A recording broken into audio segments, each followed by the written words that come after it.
Assalamualaikum warahmatullahi wabarakatuh. Saya Rika Rosalina. Di sini saya akan menjelaskan mengenai privasi dalam dunia internet. Privasi di era digital merupakan hak atau mandat privasi pribadi yang melibatkan penyimpanan, penggunaan kembali, penyediaan kepada pihak ketiga, dan menampilkan informasi yang berkaitan dengan diri sendiri melalui internet. Privasi di era digital sangat penting karena beberapa alasan utama. Yang pertama, perlindungan data pribadi. Data pribadi yang bocor dapat disalahgunakan untuk tujuan yang merugikan, seperti pencurian identitas atau penipuan. Kemudian, kebebasan berpendapat. Privasi memungkinkan individu untuk mengekspresikan pandangan dan opini tanpa takut diawasi atau dikritik secara berlebihan. Kemudian keamanan, melindungi informasi pribadi dapat mencegah serangan cyber dan menjaga keamanan finansial serta informasi sensitif lainnya. Kemudian adalah hak asasi manusia. Privasi adalah bagian dari hak asasi manusia yang diakui secara internasional. Menghormati privasi berarti menghargai hak individu. Kemudian pengendalian informasi. Memberikan kendali kepada individu atas informasi mereka sendiri, termasuk siapa yang dapat mengakses dan bagaimana informasi tersebut digunakan. Pentingnya privasi juga terkait dengan bagaimana teknologi terus berkembang. Pengguna harus semakin waspada dan memahami cara melindungi informasi pribadi mereka di dunia digital yang semakin terhubung. Berikut adalah beberapa jenis data pribadi yang sering dikumpulkan. Yang pertama adalah nama atau identitas utama yang paling umum dikumpulkan, kemudian adalah alamat atau informasi tentang tempat tinggal atau lokasi seseorang, kemudian nomor telepon digunakan untuk komunikasi langsung, selanjutnya adalah alamat email untuk komunikasi digital dan verifikasi akun, kemudian adalah tanggal lahir, informasi demografis yang sering digunakan untuk verifikasi usia. Kemudian adalah data lokasi, informasi tentang lokasi geografis seseorang, baik melalui GPS, IP address, atau data lainnya. Kemudian adalah informasi keuangan, termasuk nomor kartu kredit, rekening bank, dan data pembayaran lainnya. Kemudian adalah nomor identifikasi, seperti nomor KTP, paspor, atau nomor jaminan sosial. Kemudian adalah riwayat kesehatan, informasi medis, dan riwayat kesehatan seseorang. Kemudian adalah riwayat pembelian, data tentang barang atau jasa yang telah dibeli. Kemudian yang terakhir adalah informasi pekerjaan dan pendidikan, termasuk riwayat pekerjaan, gaji, dan informasi terkait pekerjaan lainnya, kemudian riwayat pendidikan, ijazah, dan sertifikasi. Data pribadi ini dikumpulkan oleh berbagai pihak seperti perusahaan, pemerintah, dan aplikasi digital untuk berbagai tujuan, mulai dari layanan pelanggan hingga analisis data dan pemasaran. Kemudian adalah contoh kasus pelanggaran privasi. Yang pertama adalah kasus Cambridge Analytica pada tahun 2018, kemudian kasus kebocoran data Equifax pada tahun 2017, kemudian adalah kasus Marriott International pada tahun 2018, dan kemudian adalah kasus kebocoran data Yahoo pada tahun 2013 sampai 2014, dan yang terakhir adalah kasus Aadhaar di India pada tahun 2018. Kemudian saya akan menjelaskan peraturan penting terkait perlindungan data pribadi. Yang pertama adalah GDPR dari Uni Eropa atau General Data Protection Regulation, yakni Undang-Undang Perlindungan Data yang berlaku di Uni Eropa sejak 25 Mei 2018. Kemudian yang kedua adalah CCPA dari Amerika Serikat atau California Consumer Privacy Act, yakni Undang-Undang Perlindungan Data yang berlaku di California sejak 1 Januari 2020. Kemudian ada UU PDP dari Indonesia atau Undang-Undang Perlindungan Data Pribadi, yakni Indonesia telah mengesahkan Undang-Undang Perlindungan Data Pribadi atau UDP pada tahun 2022. Kemudian yang terakhir adalah PDPA dari Singapura, yakni Personal Data Protection Act atau Undang-Undang Perlindungan Data yang berlaku di Singapura sejak 2 Juli 2014. Ada beberapa jenis ancaman terhadap privasi di era digital yang dapat berdampak pada keamanan data pribadi dan identitas seseorang.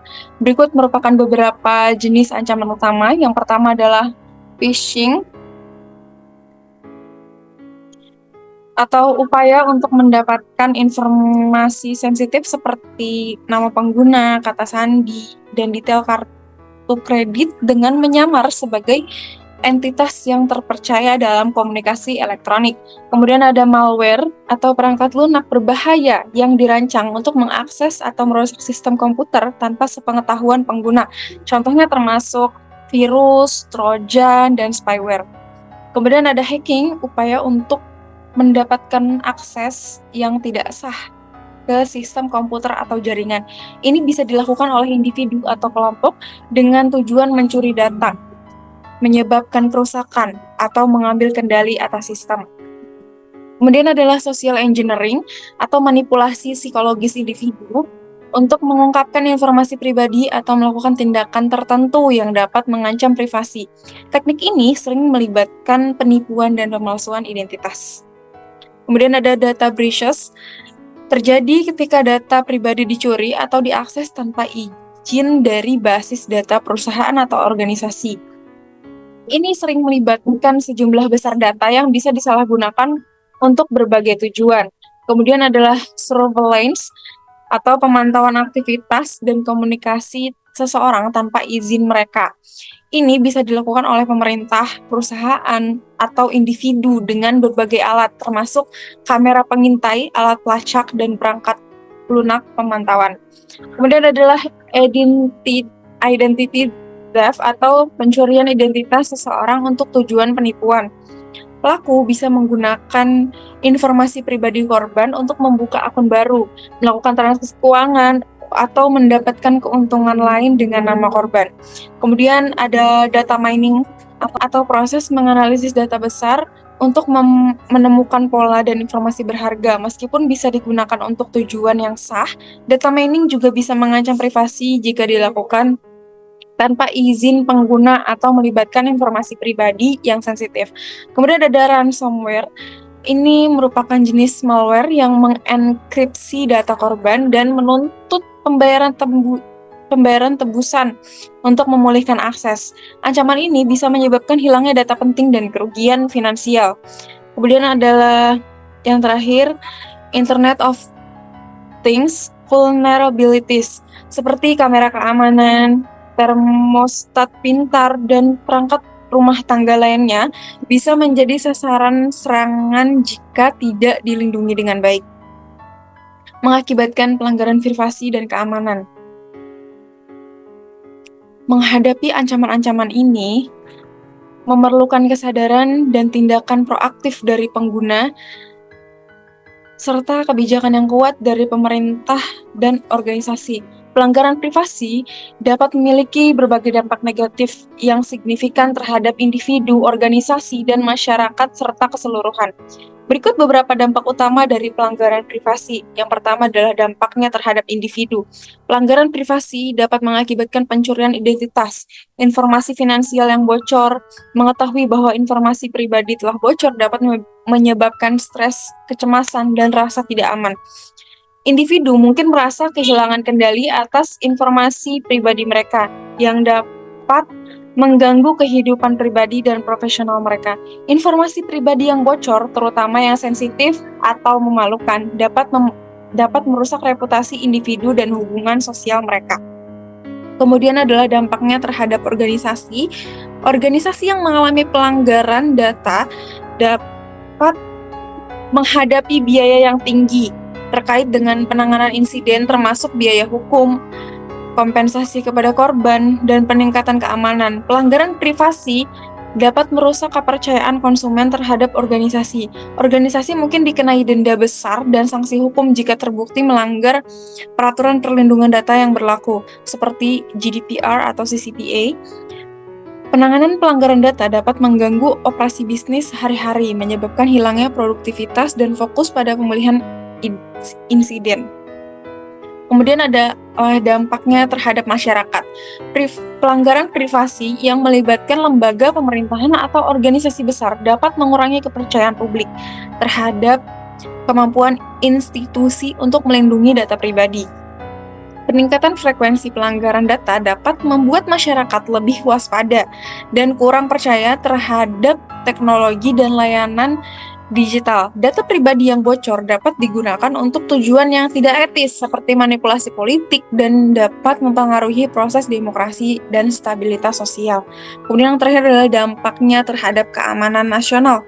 Informasi pribadi yang bocor dapat digunakan oleh aktor negara atau non-negara untuk kegiatan spionage atau sabotase terhadap keamanan nasional. Pelanggaran privasi yang melibatkan infrastruktur kritis seperti jaringan listrik atau sistem transportasi dapat mengakibatkan gangguan besar dan resiko keselamatan publik. Dampak-dampak ini menunjukkan pentingnya perlindungan data pribadi dan perlunya langkah-langkah proaktif untuk mencegah pelanggaran privasi. Kebijakan privasi adalah dokumen yang menjelaskan bagaimana sebuah situs web atau aplikasi mengumpulkan, menggunakan, menyimpan, dan melindungi data pribadi pengguna. Kebijakan ini biasanya mencakup beberapa elemen utama. Yang pertama adalah informasi yang dikumpulkan. Kebijakan privasi akan menjelaskan jenis data pribadi yang dikumpulkan dari pengguna, seperti yang pertama adalah data identifikasi atau nama, alamat, nomor telepon, alamat email. Kemudian ada data demografis seperti usia, jenis kelamin, pekerjaan. Kemudian adalah data lokasi geografis berdasarkan alamat IP atau GPS. Data aktivitas atau riwayat pencarian, halaman yang dikunjungi, klik dan interaksi lainnya di situs atau aplikasi.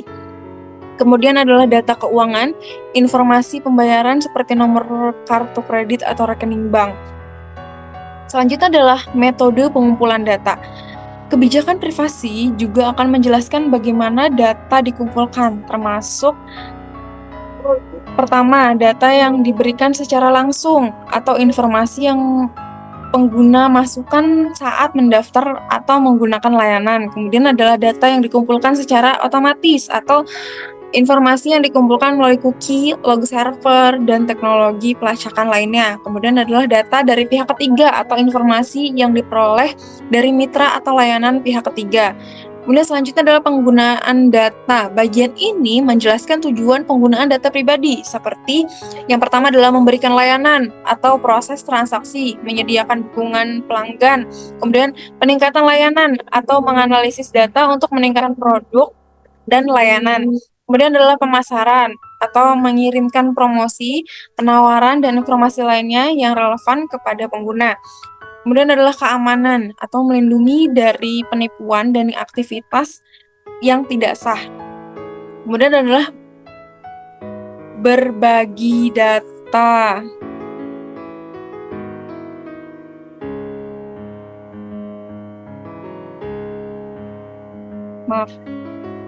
Kemudian adalah berbagi data.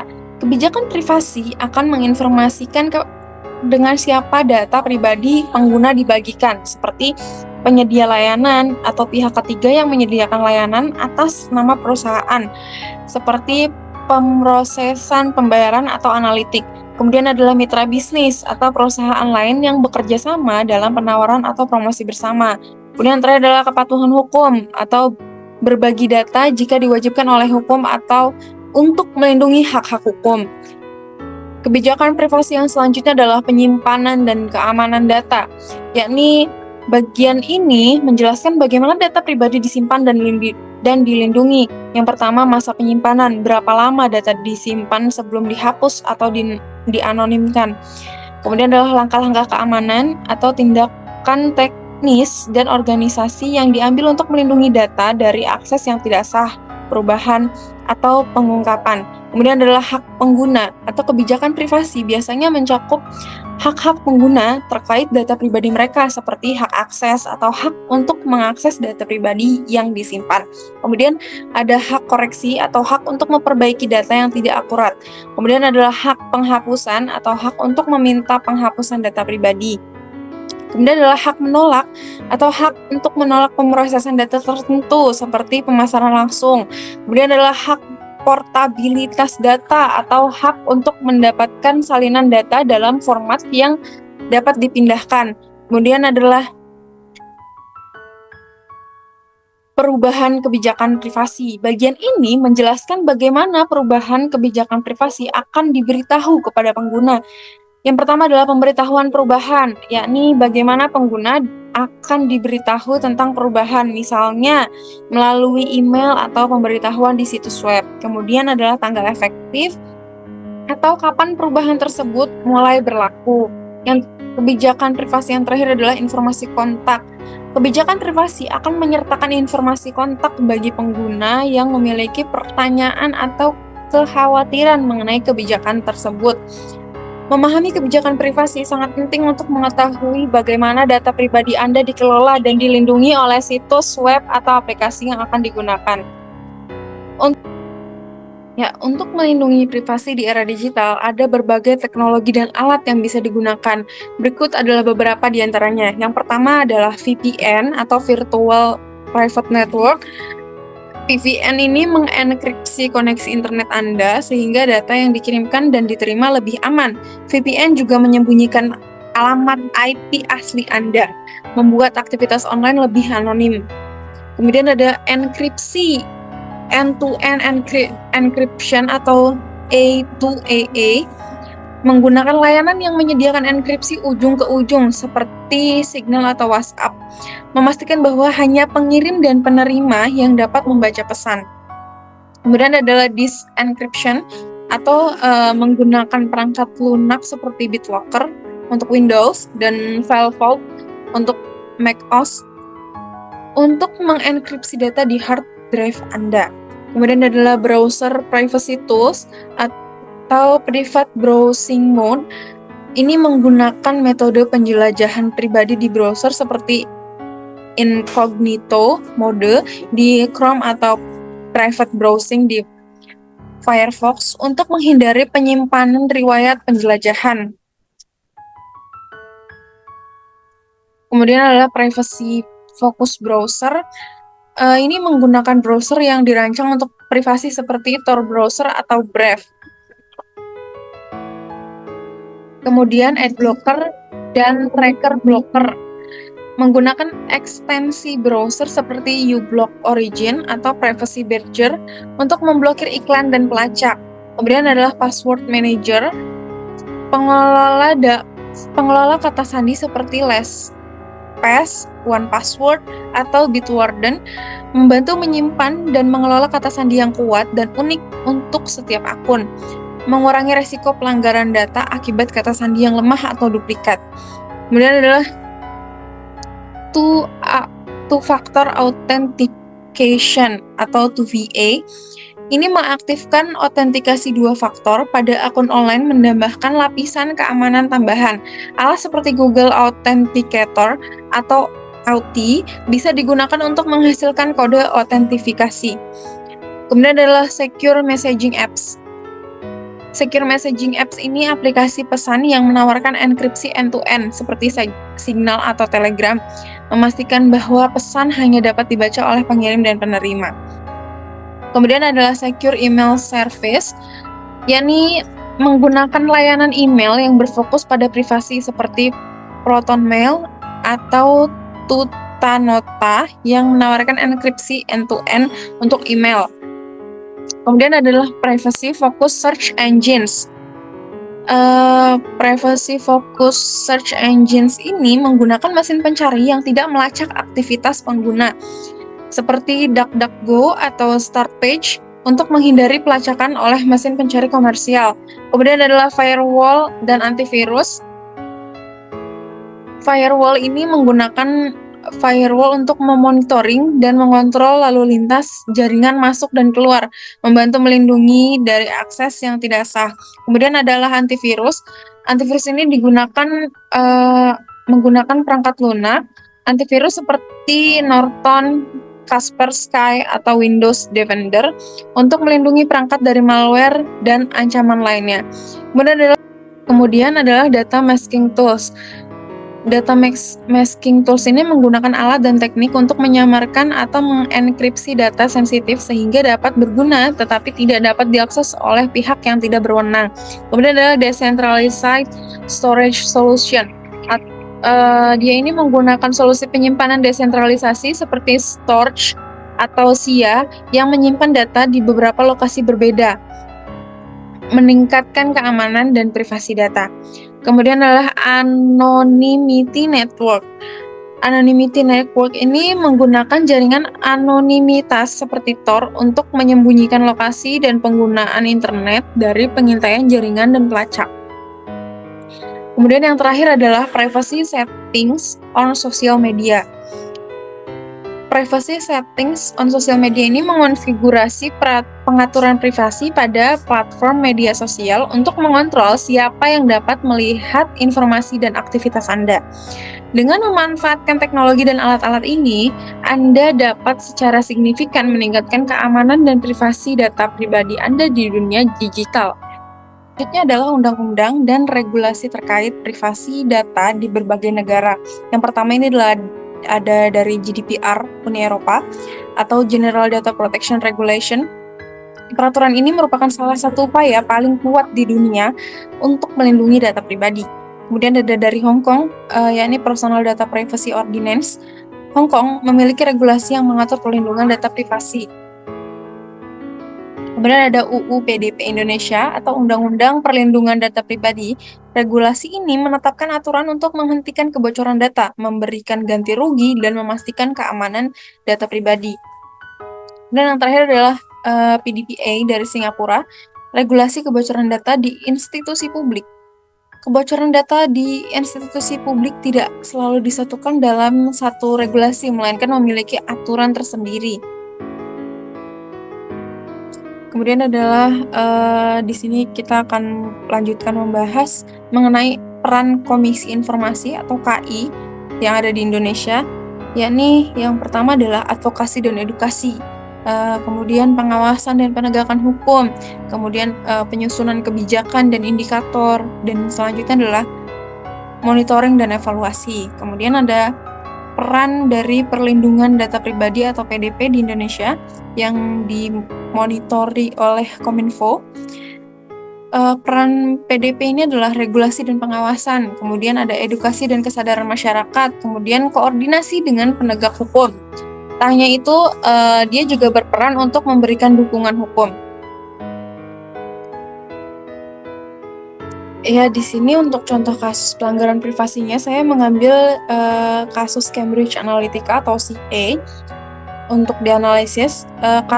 Definisi dari kasusnya ini adalah CA merupakan perusahaan konsultan politik yang mengeksploitasi celah API Facebook melalui aplikasi kuis. CA mengumpulkan data pribadi sebanyak 87 juta pengguna Facebook tanpa persetujuan mereka. Data ini digunakan untuk mempengaruhi pandangan pemilih dalam kampanye politik, termasuk kampanye Donald Trump. Dampak dari kasus ini adalah kebocoran data yang pasti, kemudian pengaruh politik, dan krisis finansial.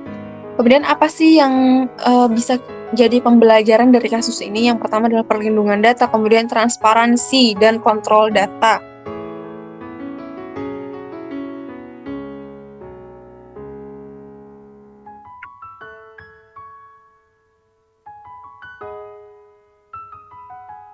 Kemudian yang akan kita bahas adalah apa sih yang harus dilakukan oleh perusahaan untuk meningkatkan perlindungan data privasi.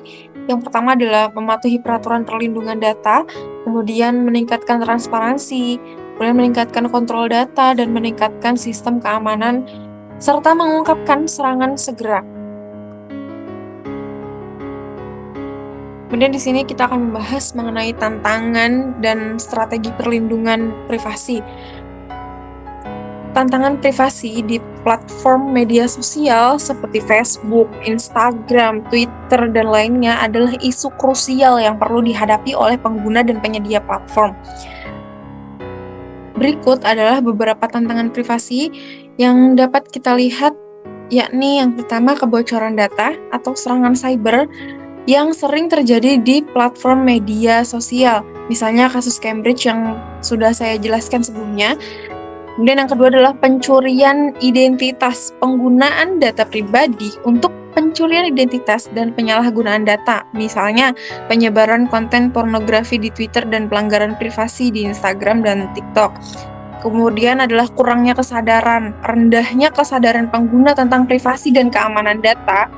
Banyak individu yang tidak mengubah password secara berkala, tidak menerapkan pengaturan privasi yang memadai, dan menghubungkan akun dengan aplikasi pihak ketiga tanpa memahami resikonya. Kemudian adalah transparansi kebijakan. Kebijakan privasi yang kurang transparan dan sulit dipahami. Beberapa platform tidak mencantumkan jangka waktu retensi data, tidak memberikan notifikasi kebocoran data, dan menggunakan istilah yang membingungkan. Kemudian kita akan membahas strategi dari perlindungan data privasi. Strateginya ini adalah yang pertama, memahami kebijakan privasi. Pengguna harus memahami kebijakan privasi platform media sosial. Ini termasuk mengetahui tujuan pemrosesan data, jenis produk dan layanan yang disediakan, dan jenis data pribadi yang dikumpulkan. Kemudian yang kedua adalah mengonfigurasi pengaturan privasi. Mengonfigurasi pengaturan privasi yang tersedia di platform, misalnya mengontrol siapa yang dapat melihat postingan, informasi profil, dan interaksi di media sosial. Kemudian yang ketiga adalah penggunaan password yang kuat. Penggunaan password yang kuat dan mengubahnya secara berkala ini akan membantu mencegah serangan cyber dan pencurian identitas. Kemudian yang keempat adalah menggunakan aplikasi resmi. Menggunakan aplikasi resmi dan terpercaya ini bisa untuk menghindari aplikasi pihak ketiga yang tidak jelas. Kemudian yang kelima adalah pemantauan aktivitas.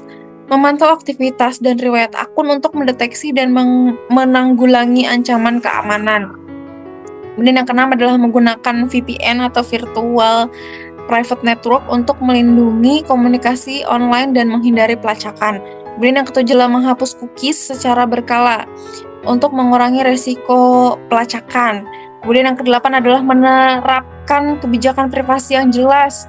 Menerapkan kebijakan privasi yang jelas dan transparan untuk pengguna, serta melakukan pemantauan secara berkala untuk mendeteksi dan menanggulangi ancaman keamanan. Dengan menetapkan strategi ini, pengguna dapat meningkatkan perlindungan privasi dan keamanan data mereka di platform media sosial. Edukasi pengguna tentang privasi internet adalah kunci untuk melindungi data pribadi dan menghindari resiko pelanggaran privasi. Berikut ini adalah beberapa sumber daya dan inisiatif yang dapat digunakan untuk meningkatkan kesadaran privasi. Yang pertama ini adalah kampanye publik. Kampanye publik ini sudah disediakan oleh Microsoft ya. Microsoft memiliki kampanye untuk melindungi privasi pengguna di internet. Kemudian adalah Coding Bee Academy. Coding Bee Academy juga mengadakan kampanye untuk menjaga privasi anak di era digital ini. Kemudian adalah kursus online. Kursus online ini PGSD BINUS sudah menyediakan kursus online yang membahas mengenai pentingnya menjaga privasi data digital. Kemudian adalah penelitian dan publikasi. Kemudian adalah penelitian dan publikasi Universitas Pembangunan Nasional atau Veteran Jawa Timur.